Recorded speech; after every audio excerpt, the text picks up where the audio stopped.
سڵاو بینەرانی یازیزی تەلەڤیزیۆنی کۆمەڵا ئەم کاتە و هەموو کاتێکی ژیانتان پڕ بێت لە شادی و کامەرانی ئازیزان لاڵقەیەکی تر لە بەرنامەی دیدار و ڕابەوە هاتوینەتەوە خزمەتان بۆ پێشکەشکردنی بڕگە و بابەتەکانیان بەنامەیە.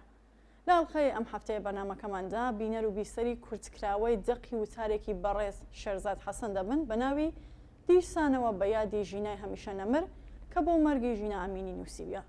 بۆ هیوای ناوەڕۆکی بەرنامەکەمان جێگەی سەرنجی ئێوەی ئازیز بێت دوای ناو بڕێک ئەگەڕێمەوە لاتان.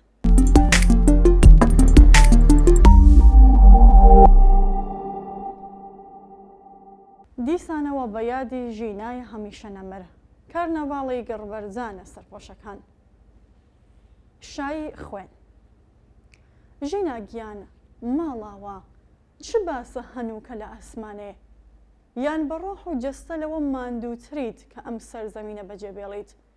سۆز و مهر و نۆستالژیای تۆ لەگەڵ خاک و خۆشی و ناخۆشی خەڵکانێکەکە کەمینێکی ئاشنان بە تۆ و هەم پەرۆشی ئەوانەشی کە نایەناسیت. من دڵنیام تۆ ناخوازیت کەس پەنجێکی بریندار بێت یان مەرگەساتی خۆت ئاسا بچێشێت، چونکە دەزانیت کە ئەوانیش وەک تۆی خەمزەدا ستەمدیدە و زامدار و لێو بەبار و زێدە پەژمۆردە بوون. ژینای ماندووی ژێردەستی زەمانە ئاخۆ هەنووکە خەوتویدیان بێداریت. تو بڵێیت ئاگاد لەو شۆڕش و هەرا و زەنا و گۆڤەندە نەبێت کە خوێن و خەنە و خەندە و خەم و خۆشنودی و خەیاڵی ئاگرین و خۆلیای سەرفەرازی و سەربەستی دنیای تەنیوە بە هەزارەها نەوبووک و کشانی نەباق و بێوەژن و دەرەزۆکەر و کلاوەنشین و کۆشکنشین هاوسۆزی تۆن.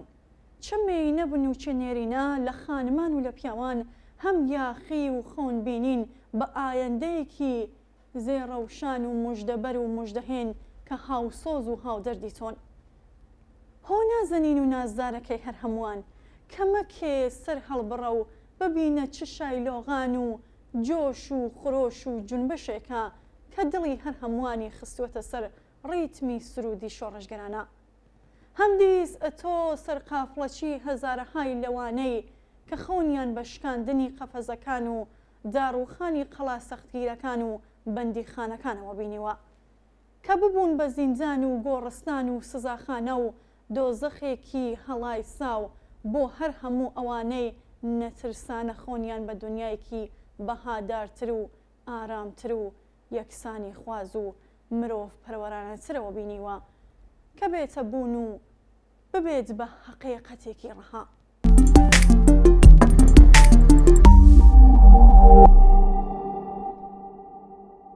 قۆچی قوربانی گیانی گیانان گوتیان کە گوایە جوانە مەرگ بوویت وەلێ حاشا هۆ بەوری ئازا و سەرمەشقی ڕابوونێک کە هەمووان خۆنمان پێوە بینیوە. بێگومان جوانە مەرگ بوویت وەک خانەمە شۆڕەژبانی فەڕەنسایی ژاندارکی پاکیزە کە وەک تۆ دژی ستەم و بێدادی ڕۆحی کەڵەگایی نێرسەلاری و دزسالاری جەجەنگا. بەڵام ئەوە هەر تۆ بوویت هۆتەواری بەرزەفڕ کە باڵەکانت جێیدا لە بنی عەرشی فەلەک هاوکات شریکەت تاریک پەرستەکانی کاس و هۆڕ و گێژ کردووە و تۆ خاندوونی. گەرچی لە چاوی ئەوانی کۆنەپەرست و کوێری ڕۆح و دڵ و مێشک وای مەزەندە دەکەن کە تۆی فریشتەیان ڕەوانەی دۆزەخ کردووە. ئەوە تۆیت هۆتاقانەترین مێنە کە وەک خانمە شۆڕەژبانی ڕۆژاوای کوردستان بە خوێنی پاکی خۆت دنیات بێدار کردەوە و گەروەت بردەوە کە نەک بە تەنها ئێران و بەس بەڵکو لەسەر کوێی نەخشە و جۆگرافیای ڕەشهەڵاتی نێوەڕاستدا تۆ بوویت بە بەیداخ و مەشغەڵ و نمونەی گیان فیزایی بە درێژای چەندین سەدا. دەنێو مەملەکەتێک و مێژوێک کە زیندان و قەسابخانەیە بۆ ژمارەیەکی زۆر لە ژنان و کچان بێچەند و شۆن. بگرە بانگی خوێنی تۆ هەر چوار قۆڕنەی دنیای تەنیوە. ئەتۆی خۆشەویست لای ملیۆنەها بوویت بە سمبۆل و سەرمەشقی شۆڕش و بەرخۆزان و شاڕەمزی سەر هەموو ڕەمزەکان. بگرە لە چاوی هەر هەموو هاوخوێن و هاوتوخم و هاوڕەگەز و هاوزۆزەکانت جوانیەکت بەجێهێشتووە بۆ ئێمەکە بارتەقای خەون و خۆزگەی هەر هەموو مەردمگەلە ژیان دۆست و جوان ناس و جوان پەرست و بەرزە دەماغەکانە کە بە چ ئەفسونێکی سادەی ڕۆحی پاک و خاکە ڕای خۆت هەر هەمووانت لە دۆری خۆت کۆ کردەوە. ئێمەیەک کە بەر لە هاتنێت چەندە پەرش و بڵاو بووین وەک ئاردی پەر دەنێ و دڕک و داڵ و کەند و لەنجەکان دەنێ و ئەو ڕۆژگارێک کە سیخناخە بە پیاوانی گرگن و خەسێ و لە باری ڕۆحی و دژە ژن و کۆی هاوڕەگەز و هاوتوخمەکەی تۆ.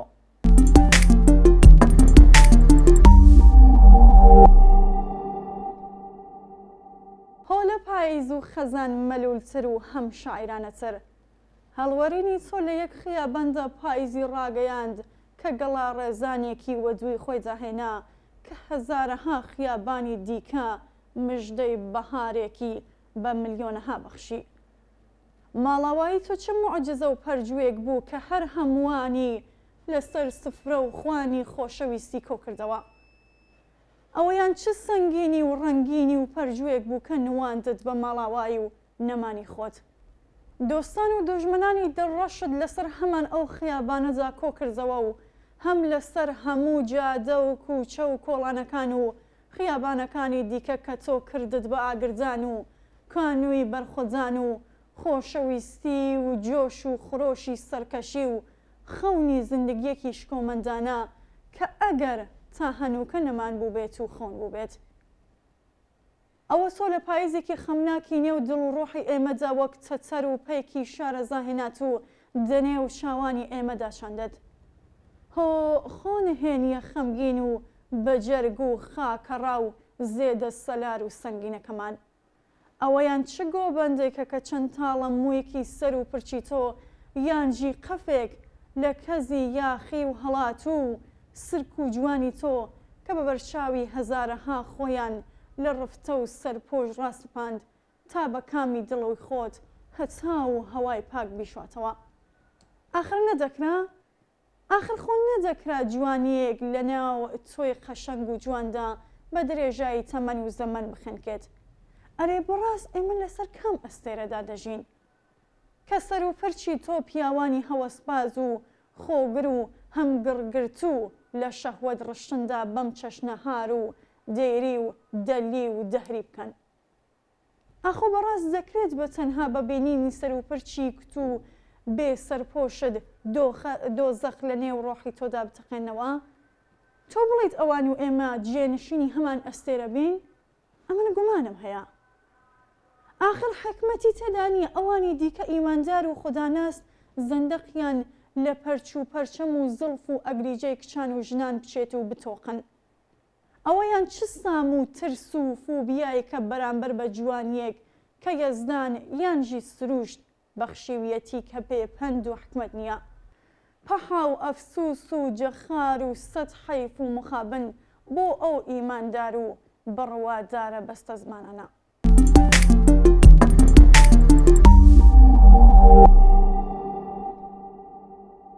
پەرچەمی ئاگرین چ شەرم و شوورەی بوو کە پیاوانی ئامێر و ڕۆبۆت ئاسا و ئەڵقە لە گوێ زەندەقیان چوو لە پای یاخیبوونی چەند تاڵێک لە ئەگریجە و پەرچەمی نەترست کە گوایە لە ترس و تاوی دزەکردنی زۆڵفی تۆ لەوەدایە عەرشی فەلەک بلەرزێت. گەرچی ئەوەیان مەحاڵە و مەحاڵیش نییە، بەڵام لە چاوی پیاوانی دار بەدەست و پاسەوانانی ئاداب و ئاکار ئەتۆ بوویت بە کانگا و سەرچاوە و کوانووی گڕکان و تۆفان و ویش و مە و بوومە لەرزە و فیتنە و فساد و فسق و فجور و فاحیشە کە بە ئەندازەی کوشندە و بڕندە و ترسناک بوویت بۆ ئەوان کە لەوەدا بێت دۆزەخت لە ئاسمانەوە گواست بێتەوە سەرزەمین و ئەم سەر بۆ ئەو سەری خیابانەکان بەڕادەیەک کە بە جوانی تۆ خڕۆشان بەدەم هەنگامە و زەبر و زەنگ و خوێن هەڵچوونی ناحەزەکانت کە وەک ئەوە وابوو کە گەڕکان و تۆفان و زەمین لەرزەیەک لە ژێرپێیەکانی ئەواندا بەرپا کرد بێت. وای لە پیاوانی زێدە لەرزۆک و گرگن و گزگل و تۆقی و لە سێبەر و بۆن و بەرامە و نیگا و لەنجەی لەرزە کەمەر و ترپە و تەقەی کەوش و پێڵا و حریتە حریت و قاقا و کریوەی لە ناکاوی خانمان. وای وای وای گیان و ژینای ئازا و جەربەزە و گوڵ خاترجەم بە کە ئەوە تۆ بوویت کە بە خوێنی ڕژاوی خۆت ژینی ملیۆنەهات بە درۆ خستەوە. ئەوانێک کە مردوون و بە خۆیان نازانن. ئەوە تا لەسەر خیابانەکاندا مردووەکان ئەوەندە زۆرن کە مەگەر مردووەکانی دیکەی گۆڕستان ڕابن و بێدار ببنەوە و مهر بنوێنن کە زیندە مردووەکانی دیکەی ئەم سەردەم و ڕۆژگارە بنێژن.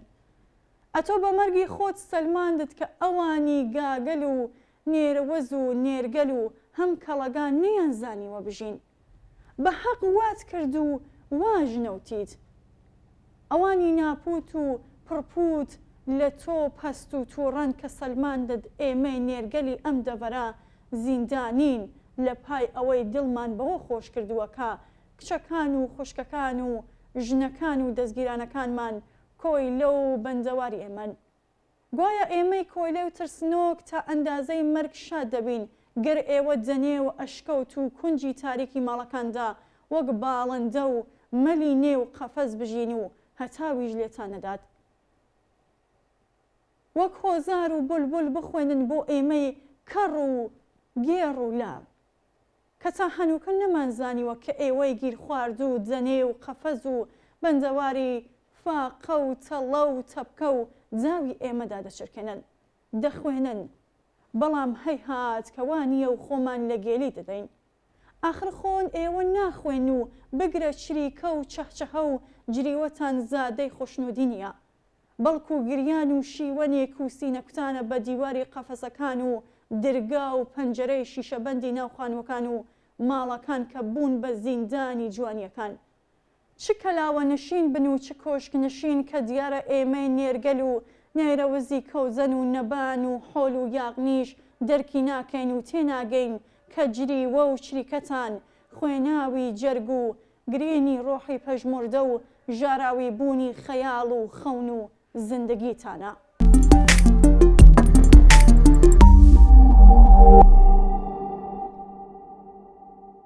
تاریک پەرستەکان مەگەر نەتانزانیوە کەوەها وێنای ژنان دەکرێت کە چ فری و جەر و جادوگەرێکن کە گوایە ئێوە لەژێر هەر تاڵەموویەکی سەر و پشتان شەیتانێکتان حەشاردەوە کە ئەگەری فریوزانی پیاوە ئیمان توکمە و هەم لەرزۆکەکانتان هەیە.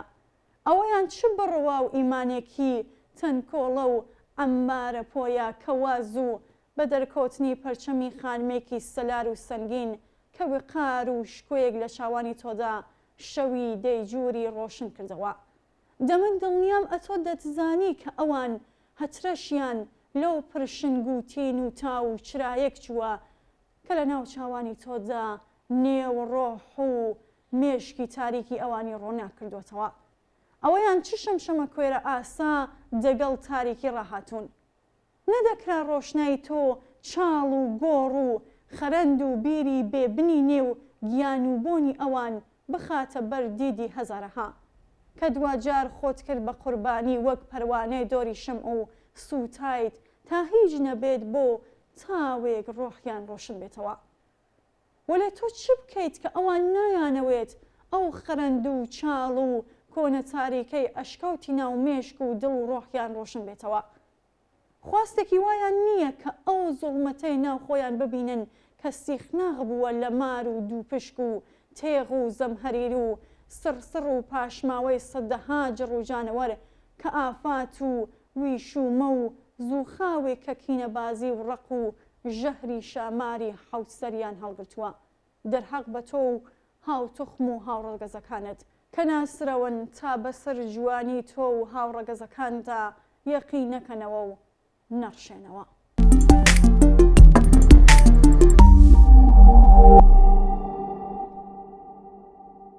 نهێنی و تەڵزگەی گۆبەندێک.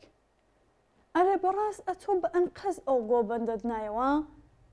یان خودی ڕەشەبای عەزرەتی و شەیدا بەسەر و سەکۆت و قژ و خاڵت بوو کە بە هەویای بینینی ئەگریجە و خەت و خاڵت بوو کە وەک شنەبا و شەماڵی سەرمەست خۆی نواند تا سەری کت و تاڤگەی دژواری کەزی و بەسکی شاراوە و عەترلیت ڕابمووسێت و نەوازشت بکات.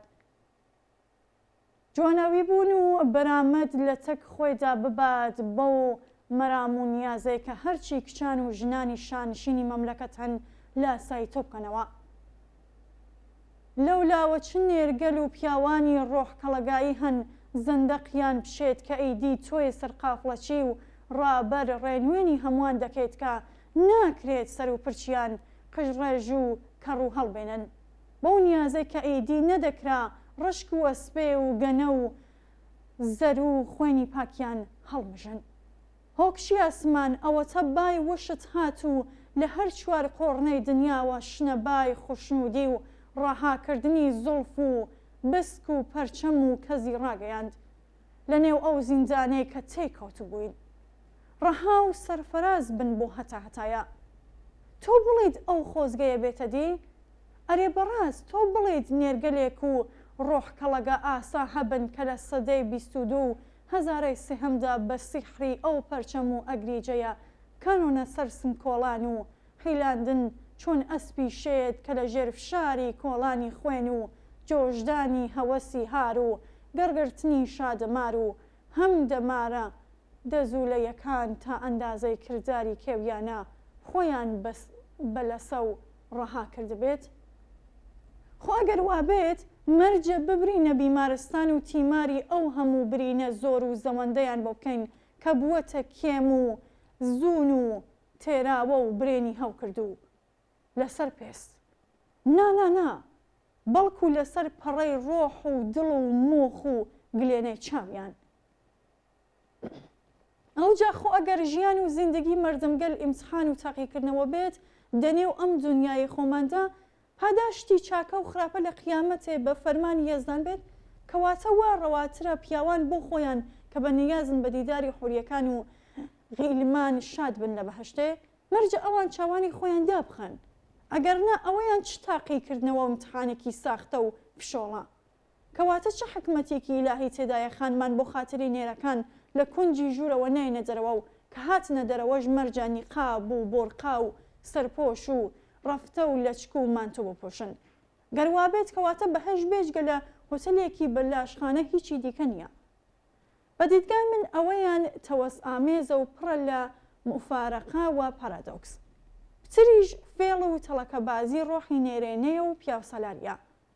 گەمەیەکی چەپەڵی دەسەڵاتخوازی و ئایدۆلۆژیەکی سەردەستەیی نێرینەیە کە هەوڵێکی هەزارەها ساڵی بەدواوەیە لە ستەم و چۆسانەوە و خۆزاڵگرتنی نێرینە لەسەر ڕێگای یاستا و ڕیسا و ئەدەبیاتی مەزهەبزەدەیی کە کۆی میراتەگەهی نێرینەیە نەگمێینە کە ئەوەیان جێگای گومان و پرسیارە.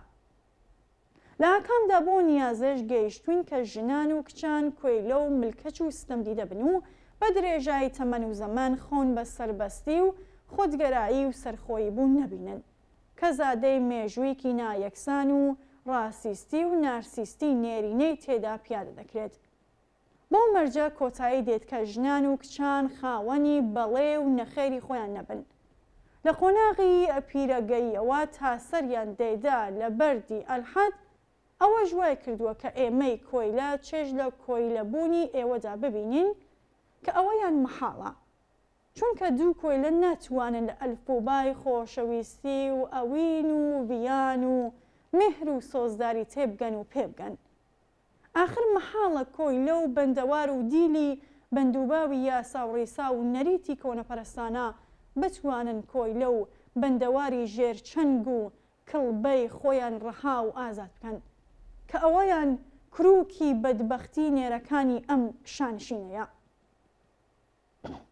یانجی بە دیدگا و قەوڵی ئەوان ئەوەیان فیتی شەیتان بووە کە فریوی داوید سەرپۆشەکەت دابخزێت و توندی نەکەیتەوە.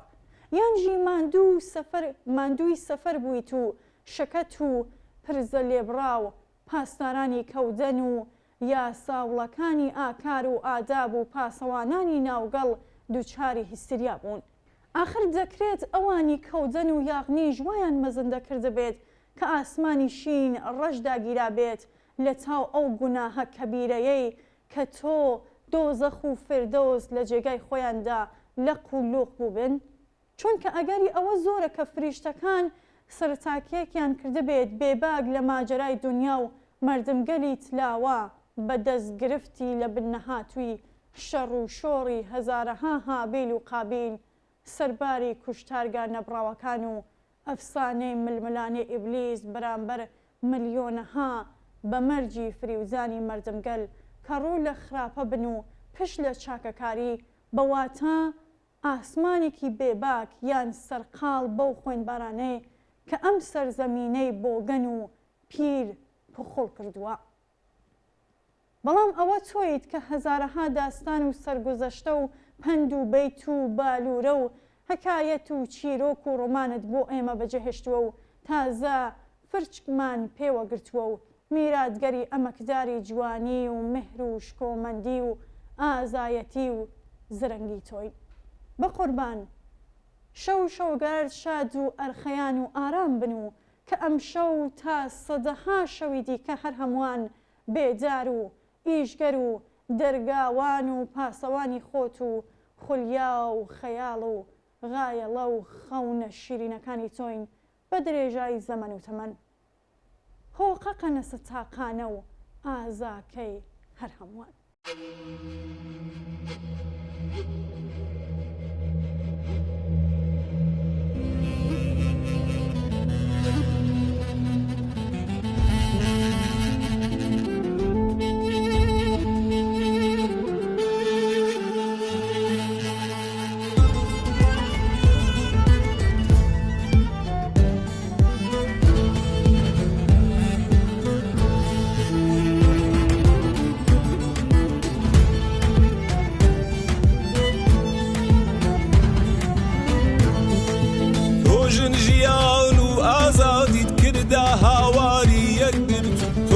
ژیان و ئازادیت کردا هاواری یەکگرت و بووی باورە و گیانی تازەی مرۆڤ دۆستی پەراگرت و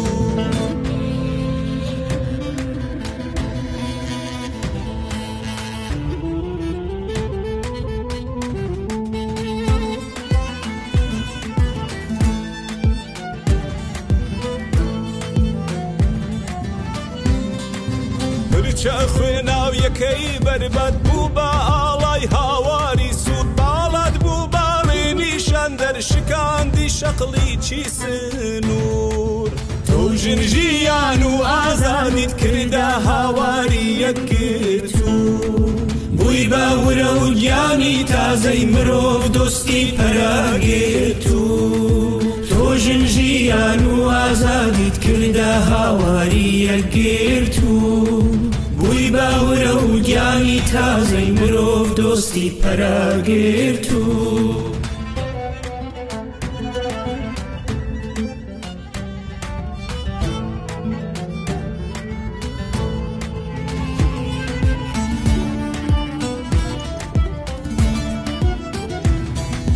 ئاوا بووی بە شمڵی هەستان ژیناکی ژۆڵەی کوردستان ئاوا بووی بە شمڵی هەستان ژیناکی ژۆڵەی کوردستان گرکانی هەڵچوونی ورەی لاوانیان لەسەر دەستان تۆ ژنژیان و ئازادیت کردا هاواری یەکگرت و تۆ ژنژیان و ئازادیت کردا هاواری یەکگرت و بووی باورە و گیانی تازە کیژ و کوڕ بەرەو داهاتوو.